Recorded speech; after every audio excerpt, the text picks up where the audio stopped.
Bonjour à toutes et à tous. Je crois qu'on est live, ça y est. Salut Maureen, comment vas-tu? Bonjour Quentin, ravi d'être là, je vais très bien et toi? Très bien, très bien. Mais on est ravis de vous accueillir aujourd'hui pour ce feedback autour d'un thème très important qui nous tient à cœur, qui est la culture du feedback. On va peut-être laisser quelques secondes à tout le monde de se connecter. Je crois qu'on avait pas loin de 250 inscrits. Pas de pression Maureen. Et donc, on va laisser tout le monde se connecter. Est-ce que vous pouvez peut-être, ceux qui sont déjà connectés, nous indiquer dans le chat si tout fonctionne bien d'un point de vue technique? Est-ce que vous nous entendez bien? Est-ce que vous nous voyez bien? N'hésitez pas aussi à nous dire, c'est toujours sympa à nous dire, peut-être, je sais qu'on a beaucoup de RH, beaucoup de DRH qui sont connectés aujourd'hui, donc si vous voulez aussi juste vous présenter dans le chat, nous dire votre rôle, l'entreprise dans laquelle vous travaillez, peut-être nous dire aussi de là où vous nous écoutez. Donc aujourd'hui, on a une trentaine, quarantaine de minutes. On va essayer de pas dépasser, puisqu'après on ira tous déjeuner. On va pas vous retenir trop longtemps. Et donc voilà, aujourd'hui, 30-40 minutes pour parler de la culture du feedback. L'idée, c'est que ce soit le plus interactif possible. Donc surtout, n'hésitez pas à nous poser vos questions. On se gardera une dizaine de minutes à la fin pour y répondre. Donc voilà, vraiment n'hésitez pas. Et si on n'a pas le temps, on s'engage ensuite avec Maureen à vous faire un petit suivi par email. Voilà, Maureen, je vais peut-être te laisser la parole, te laisser te présenter avant d'entrer dans le vif du sujet. Merci Quentin, donc effectivement Maureen Rousseau, j'ai passé mes 19 dernières années chez Google où j'ai fait du recrutement, ensuite du learning and development et ces 6 dernières années j'étais DRH de Google France et Google Belgique et évidemment il y avait une culture de l'entreprise très particulière chez Google, beaucoup axée sur le feedback et c'est pour ça que je suis là aujourd'hui. J'ai quitté Google il y a 9 mois pour construire mon offre en tant que RH indépendant dont j'interviens auprès de missions basées surtout sur l'engagement des collaborateurs, la culture entreprise. Et voilà, donc c'est une nouvelle aventure pour moi. Super. Moi, Quentin Demester, moi, je suis un des cofondateurs de Popwork. Donc, Popwork, nous, on est une solution SaaS, une solution digitale qu'on a créée en 2020. Et donc, nous, notre spécialité, on est concentré sur le feedback continu. Et donc, aujourd'hui, on accompagne à peu près 200 entreprises. Et ce qu'on fait, c'est très simple. On les aide à mettre en place une culture du feedback continu. On les aide à structurer leurs pratiques managériales de telle sorte que les managers et les collaborateurs se partagent du feedback beaucoup plus régulièrement et le fassent de la bonne façon et avec de la qualité. Donc voilà ce qu'on fait. Et donc aujourd'hui, ce qu'on va aborder, c'est le sujet de la culture du feedback. Ce qui était, quand on a préparé ce webinaire avec Maureen, il y a deux chiffres. Il y a beaucoup d'études, beaucoup de littérature sur le feedback, les bénéfices du feedback. Mais on a été assez frappés. En fait, il y a toujours un peu un paradoxe. On voit que d'un côté, les équipes, les collaborateurs qui reçoivent du feedback sont en général 50% plus engagés, plus performants, ont tendance à davantage se projeter, à rester dans l'entreprise. Donc, il y a un bénéfice énorme à faire et à recevoir du feedback. Et pour autant, on se rend compte de l'autre côté que 80% des collaborateurs considèrent qu'ils ne reçoivent pas assez de feedback. Donc, il y a vraiment ce paradoxe-là et c'est ce qu'on va essayer de résoudre aujourd'hui. Comment on passe des bonnes intentions à une véritable culture du feedback dans l'entreprise. Et donc, on va structurer la conversation en 3 temps. D'abord, on va essayer d'aborder, premièrement, qu'est-ce qu'on peut mettre en place et comment embarquer toutes les équipes dans ce projet, dans cette culture du feedback en tant que RH.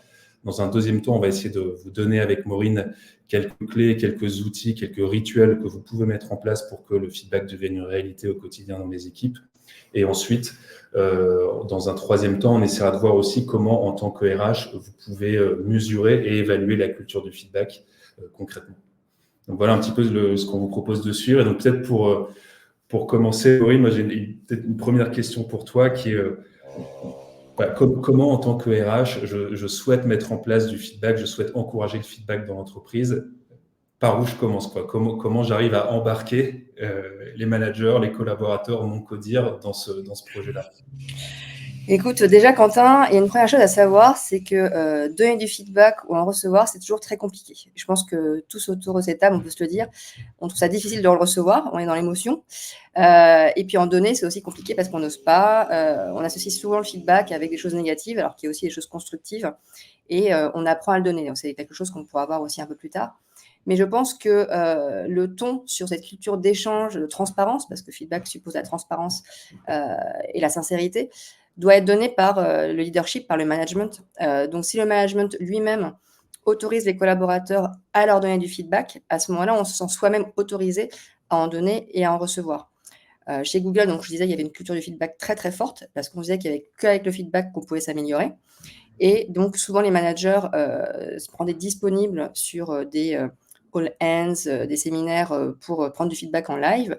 Ils demandaient sur les questionnaires anonymes si les gens avaient des questions. Donc anonymement, les gens se sentent plus à l'aise pour le faire. Non anonymement, c'est encore mieux parce que ça garantit que les gens sont encore plus à l'aise. Et puis, par exemple, dans leur signature d'email, ils mettaient un petit lien en disant «Donne-moi des feedbacks» et ça amenait sur un petit formulaire anonymisé où les collaborateurs pouvaient donner du feedback au manager. Donc vraiment, je pense que le ton et l'exemplarité, comme d'habitude, hein, est donné par le haut, d'où l'importance d'avoir ensuite un CEO, un leadership qui a vraiment une vision humaine, un projet humain pour l'entreprise et pour développer les collaborateurs. Après, côté DRH, nous, on est les enablers, les personnes qui vont accompagner la mise en place d'outils, la mise en place des messages, des formations sur le feedback. Donc on peut permettre tout ça en main dans la main et en business partnering avec le top management. Ouais, c'est vrai que c'est quelque chose qu'on finalement nous ce qu'on voit aussi assez souvent, c'est que parfois les collaborateurs ou les managers ont pas toujours été nécessairement formés au feedback et au management de façon générale. Et donc c'est vrai qu'en fait on a parfois tendance à reproduire ce qu'on a vécu. Et donc si finalement le codir, les dirigeants ne partagent pas eux-mêmes du feedback ou sont pas à l'aise pour en recevoir, bah, probablement les managers en dessous vont reproduire la même chose et vont pas être à l'aise avec ça, quoi. Il y a un peu c'est ce que tu disais, quoi, cette notion d'exemplarité. Oui, tout à fait. Et puis surtout, ça, c'est donner l'autorisation de pouvoir s'exprimer et de pouvoir dire ce qu'on pense. Donc là où Google a été assez innovant sur ce domaine, justement pour donner du feedback aux managers, Google a proposé un outil où tous les 6 mois, les collaborateurs peuvent donner du feedback en direct à leur manager. Et ça, c'est assez révolutionnaire. C'est-à-dire que l'évaluation se fait pas uniquement top-down des managers vers les collaborateurs, mais aussi bottom-up, où les collaborateurs peuvent partager des feedbacks avec leur manager. Et ça a été effectivement très apprécié par les équipes. Donc, tous les 6 mois, on peut donner chez Google notre avis sur notre manager sur une dizaine d'items. Est-ce que c'est un bon communicant? Est-ce qu'il partage la vision? Est-ce qu'il a des discussions de carrière avec nous? Est-ce qu'il ne micromanage pas? Est-ce que c'est un manager inclusif? Donc, sur tous les éléments aussi importants de la culture d'entreprise. Et le manager reçoit tous les 6 mois son petit report sur ce que pense son équipe de lui. C'est anonymisé. Donc l'anonymisation suppose qu'il y ait à minima 3 personnes qui répondent à ce questionnaire, sinon c'est plus anonyme. Et moi, en tant que manager, j'étais un peu fébrile d'ouvrir mon petit report en me disant qu'est-ce que mon équipe pense de moi. Et en plus, Google va encore plus loin, c'est qu'il demande ensuite au manager de partager ses résultats avec ses équipes, donc de faire une session dédiée à son feedback survey pour débriefer avec les équipes des réponses qui ont été apportées. Et je trouve que c'est vraiment un bon marqueur pour améliorer la capacité managériale. Moi, j'aime beaucoup la phrase qui dit People don't leave bad companies, they leave bad managers. Je pense que c'est complètement vrai quand on parle d'entreprise, parce qu'on en peut souvent plus sur management. Et donc, être manager, c'est pas évident. Et pour s'améliorer, il faut, comme pour tout, recevoir des feedbacks et être prêt à le recevoir. Ouais. Et comment est-ce qu'il y avait chez Google, est-ce que vous aviez un accompagnement? Tu parlais aussi un petit peu de formation au début. Est-ce qu'il y a un accompagnement pour les managers ou les collaborateurs? Parce que finalement, comme tu le dis, c'est pas toujours naturel de partager du feedback ou de le faire de la bonne façon. Et quand on en reçoit, de l'accepter ou de bien travailler dessus. Est-ce qu'il y avait, au-delà de ces exercices tous les 6 mois, par exemple, est-ce qu'il y a aussi un accompagnement que vous mettiez en place pour les managers ou les collaborateurs? Ouais, tout à fait. Donc effectivement, on avait l'outil qui était un enabler pour pouvoir se donner du feedback et le formaliser. Ça, c'est très important parce qu'on pouvait garder une trace et construire dessus des plans d'action.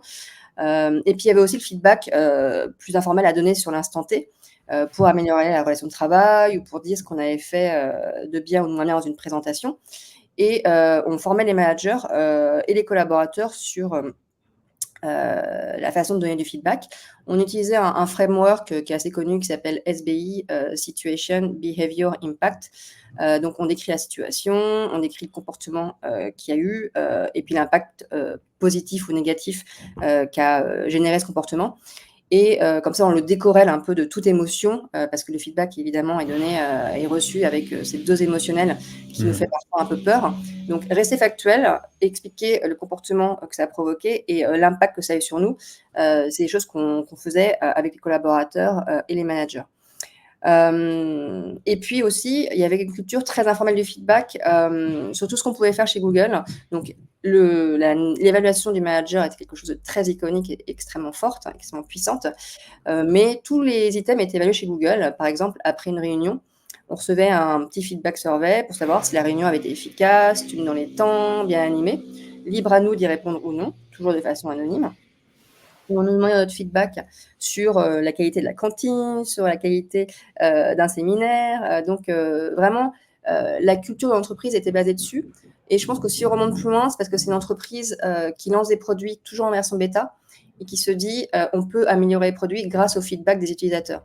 Donc, si vous avez utilisé les produits Google, vous avez remarqué que très souvent, les fonctionnalités peuvent changer, que ce soit Maps, Gmail, etc.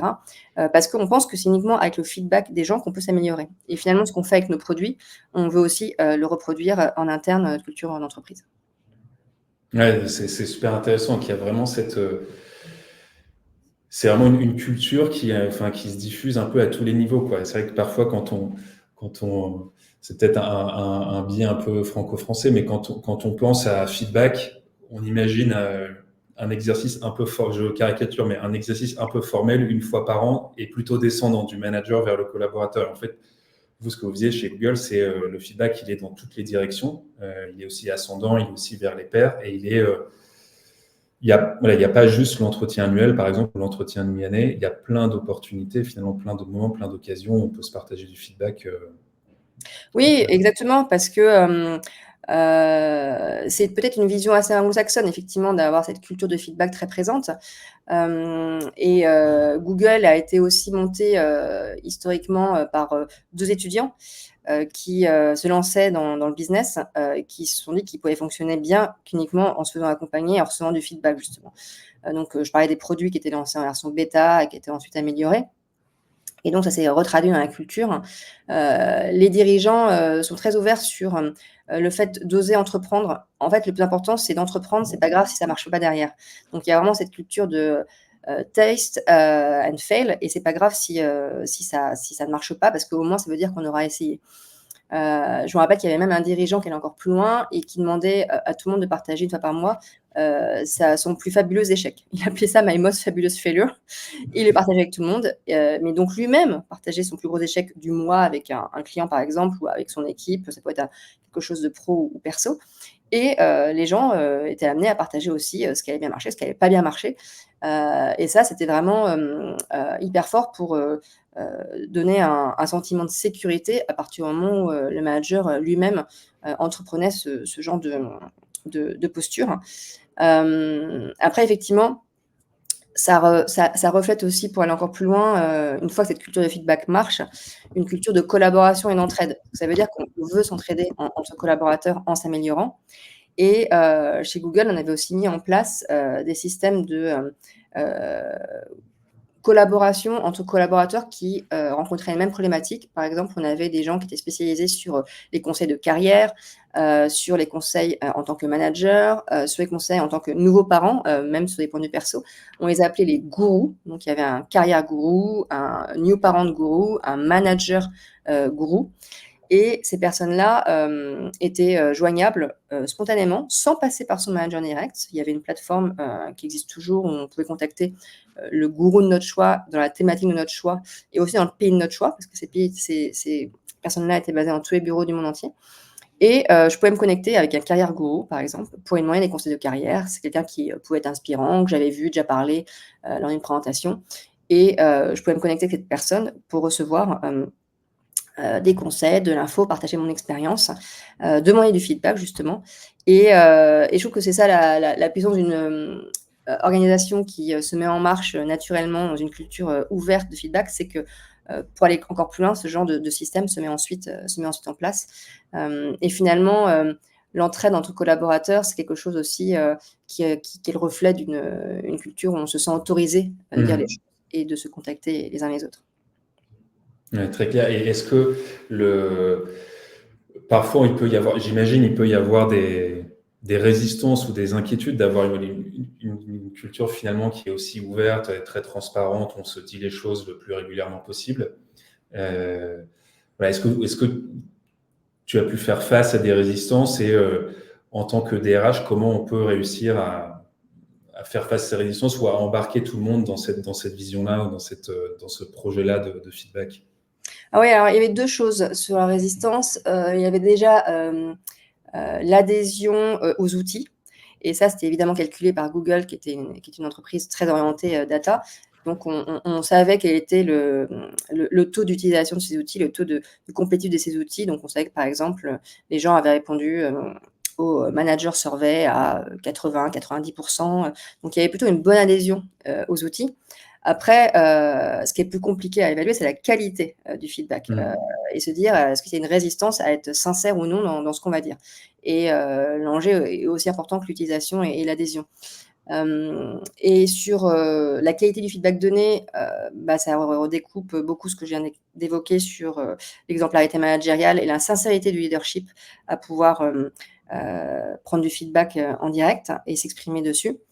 Après, ce que moi j'ai trouvé difficile, c'est quand le collaborateur a une vision de lui-même, qui reçoit du feedback et qu'il y a un delta entre les deux. Et souvent, on remarque qu'il peut y avoir du delta entre la perception de soi et la perception qu'ont les autres de nous.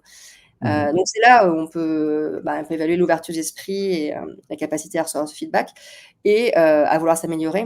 Et les collaborateurs qui ne voyaient pas le delta à couvrir, avaient besoin peut-être d'un accompagnement plus poussé, peut-être d'un coaching, peut-être d'exercices plus réguliers de feedback.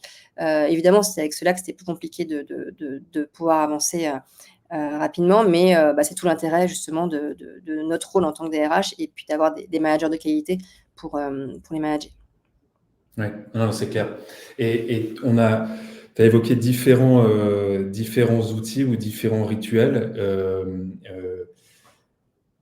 Par où tu conseillerais de commencer pour les RH qui nous écoutent en matière peut-être parce qu'on voit bien ce qui est clé dans le feedback, c'est de le pratiquer finalement et que ce soit de façon régulière.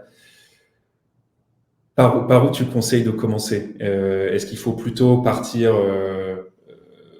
avec un angle évaluation, avec l'entretien annuel? Est-ce qu'il vaut mieux plutôt partir d'un feedback beaucoup plus informel, quotidien? Comment tu séquencerais les choses?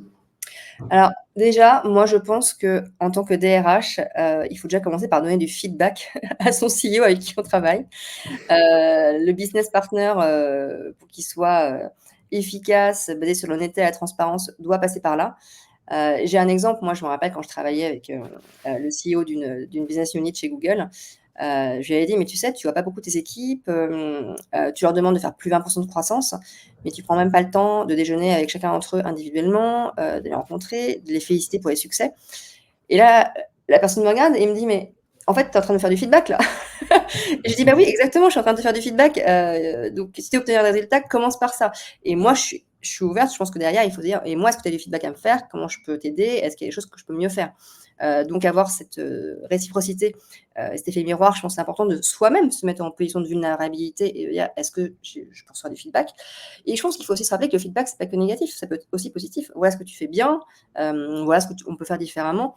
Mais vraiment, je pense qu'en fait, il faut déjà le pratiquer sur soi et sur la relation de business partnering qu'on a avec son CEO ou ses managers, pour montrer que c'est quelque chose qu'on incarne et qu'on va mettre en place. Ensuite, ça c'est la première chose. Ensuite, je pense que sur la partie mise en place pratique, c'est indispensable d'avoir le buy-in de son leadership, de son top management et du CODIR, parce que c'est eux qui derrière passeront les messages. C'est pas les DRH qui vont forcer les gens à faire des feedbacks. C'est vraiment les comportements que vont avoir les managers qui vont permettre ensuite de mettre ça en place avec, dans un troisième temps, l'outil qu'il faut mettre en place pour permettre de faire ça. Ouais. Comment tu parlais de mesurer finalement, évaluer le feedback avec le côté qualité, le côté est-ce que effectivement les managers, enfin le taux de réponse aux différents rituels, aux différents noms qui peuvent être posés. Est-ce que tu as d'autres ma question en fait, c'est en tant que RH, comment je montre à mon codir, comment j'objective le fait que la culture de feedback est en train de se mettre en place dans l'organisation. Parce que moi, on a souvent c'est quelque chose qui revient souvent dans les discussions qu'on peut avoir avec des DRH, c'est finalement, en tant que RH, j'ai le sentiment d'avoir mis en place pas mal de choses pour encourager le feedback. Je fais de la formation, je fais un peu de co-développement, j'ai mis en place un outil qui encourage mes managers à se partager du feedback. Mais je suis un peu dans le noir, j'ai du mal à mesurer, évaluer si, voilà, est-ce qu'on est dans la bonne direction? Est-ce qu'il y a une réelle culture de feedback qui est en train de se mettre en place?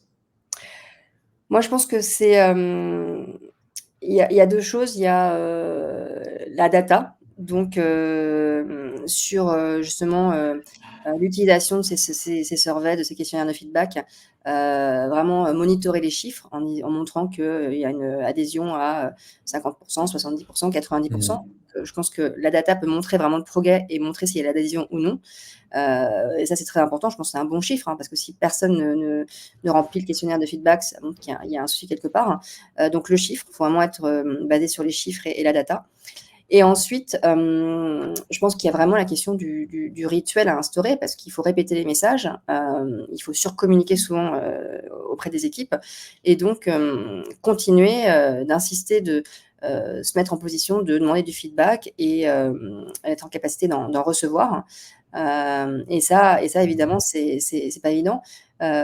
D'où, je pense, une fois de plus, avoir l'exemplarité donnée depuis le CEO jusqu'à toute la line de managers, pour montrer que c'est quelque chose qui est le bienvenu dans l'entreprise. Et effectivement, je pense que c'est quelque chose qui prend du temps. Il faut aussi s'adapter au code d'entreprise. Il y a des entreprises qui sont plus portées sur l'outil, parce que c'est une entreprise très tech, la technologie. Des entreprises, ça sont plus informel. Je me rappelle d'avoir parlé au CEO de May, la boîte de benefits. Il lui me disait, je vais voir mes collaborateurs un par un, je vais justement déjeuner avec eux et je vais leur donner mon feedback. Donc, il faut aussi trouver le bon canal qui s'adapte à la culture de l'entreprise, la taille de l'entreprise évidemment. Je pense qu'on n'aura pas la même solution en fonction des typologies et des cultures d'entreprise. Ouais, bien sûr. Et n'hésitez pas, je vois qu'on a déjà reçu quelques questions dans le chat, donc vraiment, n'hésitez pas, on vous invite à poser vos questions et on prendra le temps dans quelques minutes d'essayer d'y répondre avec Maureen. Et ce que tu disais notamment sur la data, est-ce que ça peut pas être aussi un moyen, nous ce qu'on entend, enfin ce que j'entends aussi parfois, c'est en tant que RH, c'est pas facile aussi d'aller chercher du budget sur ces sujets-là. Est-ce que le fait aussi d'avoir de la data, c'est pas aussi ensuite un moyen de démontrer le retour sur investissement, le ROI de ce qui a été mis en place, quoi? C'est que finalement, en fait, on a réussi à mettre en place davantage de feedback et ça a eu tel impact sur l'engagement, tel impact sur la rétention des collaborateurs. C'est peut-être aussi un moyen de convaincre son codir ou voilà, de convaincre le codir que c'est important d'investir des moyens et du budget sur cette thématique-là. Ah oui, absolument. Moi, je pense que la data, c'est la plus grande preuve factuelle de l'utilisation de nos outils, et croisée avec des données de rétention, des données de présence ou d'absentéisme au travail. Donc absolument, je pense que c'est indispensable d'avoir cette data-là, et c'est le meilleur moyen aussi pour effectivement le proposer aux codires et entreprises, et démontrer la valeur de l'outil, de l'utilisation et des données par rapport aux grands KPI les plus importants de l'entreprise, donc entrée, départ, sortie, rétention, promotion, etc. Ouais. Non, c'est très clair.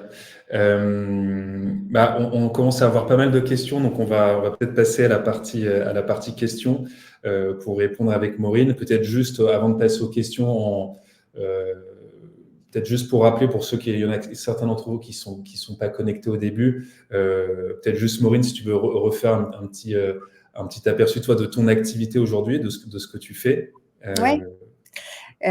Donc oui, moi je sais que j'avais passé 19 ans chez Google dans la sphère RH, recrutement, formation et DRH. Et depuis quelques mois, j'ai lancé mon activité de freelance RH. Donc, je fais des missions d'accompagnement auprès des entreprises, tout type d'entreprises, gros groupes, TPE, PME, pour surtout intervenir sur des problématiques de culture, d'engagement des collaborateurs et diversité et d'inclusion. Très clair. Et, oui, et puis pour rappel, pour ceux qui nous ont rejoints en cours de route, PopWork, nous, on est aussi sur la thématique du culture de feedback, mais plutôt sur l'angle outillage. Et donc, on est une plateforme digitale qui permet de structurer les pratiques managériales dans les équipes et d'encourager les collaborateurs et le manager à se partager du feedback régulièrement et de la bonne façon. On va passer à la partie questions. Alors, je crois qu'elles vont s'afficher. Voilà, c'est parfait. Donc, on a une question de Stéphanie sur l'anonymat.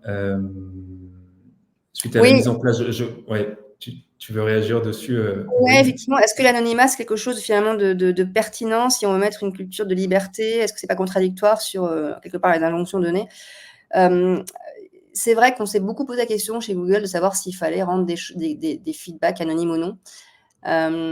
En fait, moi, je trouve que quelque part, la valeur du feedback, c'est aussi de permettre de donner un forum où les gens peuvent sortir ce qui va bien, ce qui va pas bien. On va pas se mentir, souvent les gens ont envie de partager ce qui va pas bien. Et du coup, rendre ça anonyme, ça permet d'avoir un forum qui donne l'espace pour quelque part dire ce qui va pas. Et moi, je préfère avoir ça dans un feedback encadré, un système encadré, que les collaborateurs qui se déversent dans les couloirs ou la machine à café et qui finalement renversent leur toxicité sur d'autres personnes. Et créer des forums, des espaces où les gens peuvent un peu se lâcher, dire ce qu'ils pensent. Je trouve que c'est la valeur d'anonymat. Après, la limite, et je vous rejoins Stéphanie, c'est que ça doit faire effectivement être fait en respect et bienveillance, et c'est pas non plus un déversoir. Et c'est un peu la limite de l'exercice. Donc, il faut peut-être rappeler dans les feedbacks anonymes que ça se fait avec respect, bienveillance, pour éviter de tomber dans quelque chose d'ultra négatif.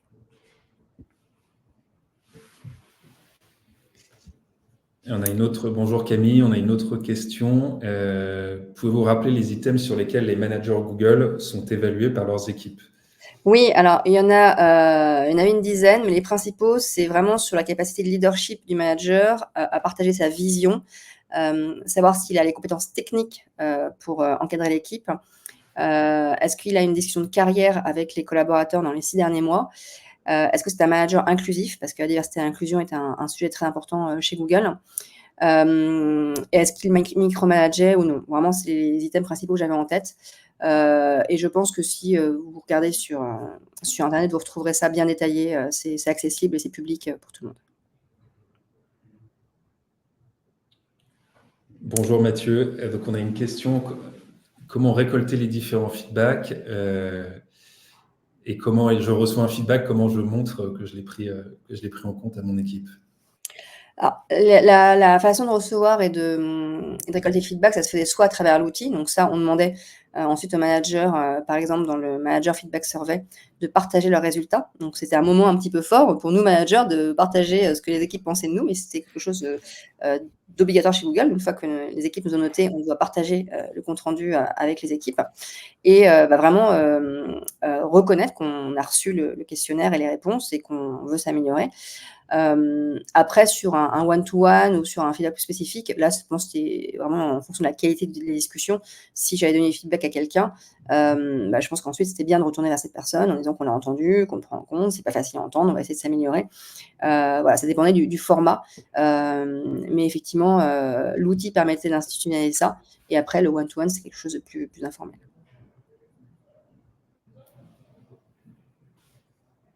Est-ce qu'on a d'autres questions? Une question de la part de Julien.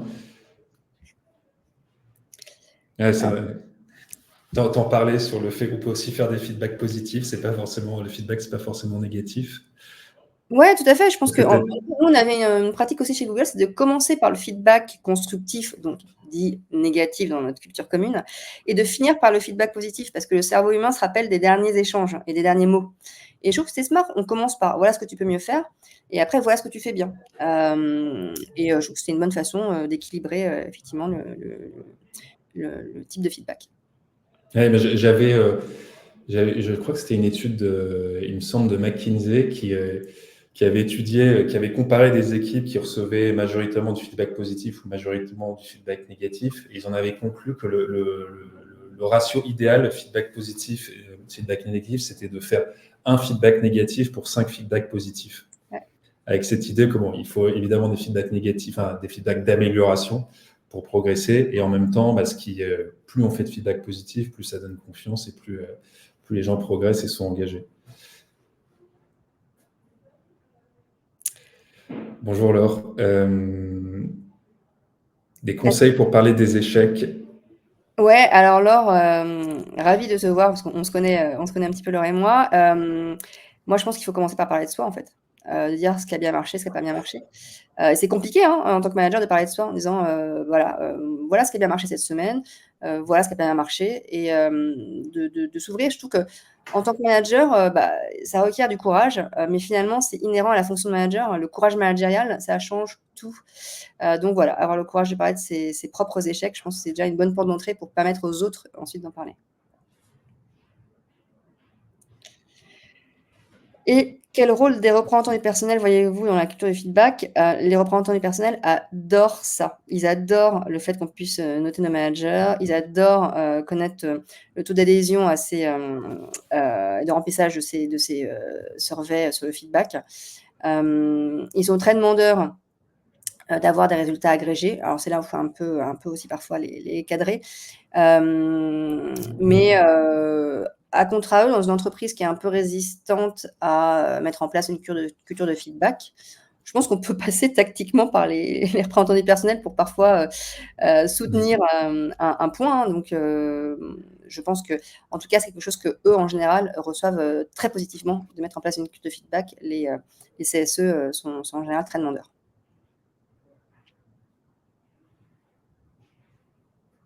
Très clair, je crois qu'on a fait le tour des questions. N'hésitez pas, si certains d'entre vous ont encore des questions à nous poser, vous pouvez de toute façon continuer à poser des questions, à réagir sur l'événement LinkedIn, on pourra y répondre par la suite. En tout cas, je ne sais pas si Maureen, tu veux peut-être partager un dernier point, quelque chose qu'on n'a pas évoqué pour Non, mais celles-ci déjà, qui nous écoutent. merci beaucoup et vraiment, moi je demande souvent du feedback et c'est pas toujours évident parce que les gens parfois ont pas donné, mais le meilleur feedback que j'ai reçu, c'était lors d'une présentation. Je me rappelle, j'étais hyper stressée, je devais faire une présentation en anglais devant un codir, je crois que c'était en Italie et je m'étais entraînée devant quelqu'un pour ma présentation. J'avais fait un dry run, un entraînement comme on dit, répétition. Et à la fin, je lui ai dit: «Mais tu en pensais quoi?» Et la personne m'a dit: «Non, mais en fait, je t'ai pas du tout reconnue. Tu étais complètement engoncée dans ta présentation, coincée, c'était pas toi, je t'ai pas reconnue». Et c'est le meilleur feedback que j'ai reçu sur la prise de parole en public. C'est tous quelque chose avec lequel on a un sujet, hein, parce que c'est pas quelque chose qu'on adore forcément. Et ça m'a libérée de recevoir ce feedback, de me dire: «Mais c'est pas toi, je te reconnais pas». Et vraiment, je me suis autorisée à avoir mon propre style de présentation après et de prise de parole en public grâce à ça. Je remercierai jamais assez ces personnes de l'avoir fait. Je l'ai demandé sur le coup, donc c'était informel. Donc là, j'ai pas eu besoin d'outils parce que j'étais dans une relation de one-to-one en demandant ça. Et ça a été sans doute la chose la plus utile pour le reste de ma carrière. Donc vraiment, je pense que commencer par soi pour prendre du feedback et en demander, c'est essentiel pour ensuite se sentir crédible lorsqu'on met en place des outils et une culture de feedback en entreprise. Ouais, donc c'est le feedback, ça commence à titre personnel. On a une dernière question de la part de Mathieu. La recommandation d'un outil, Popwork, évidemment. Ouais, là, c'était pas, on l'avait pas, c'est pas cousu de fil blanc, c'était pas une question prévue. Non, en tout cas, nous, ce qui est sûr, nous, on est vraiment convaincus c'est très important, on l'a vu, d'être convaincu à titre personnel de l'importance du feedback, d'avoir cette partie formation et sensibilisation. Mais la clé ensuite, c'est en fait le feedback, il faut le pratiquer, quoi. Et donc c'est là où un outil comme Popwork a vraiment de la valeur, c'est que ça va ancrer ces bonnes pratiques dans la durée, c'est-à-dire que vos managers, vos collaborateurs vont être régulièrement sollicités pour partager du feedback, pour demander du feedback.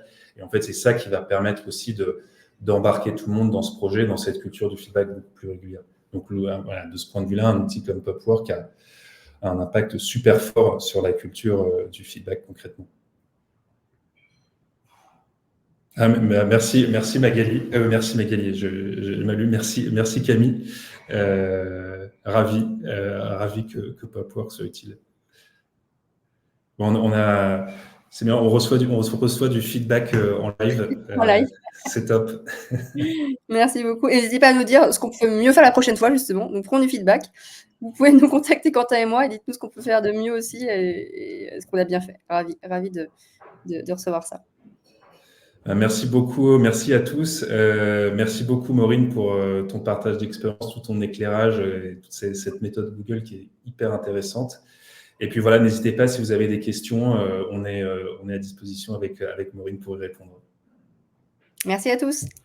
Merci, à bientôt, au revoir.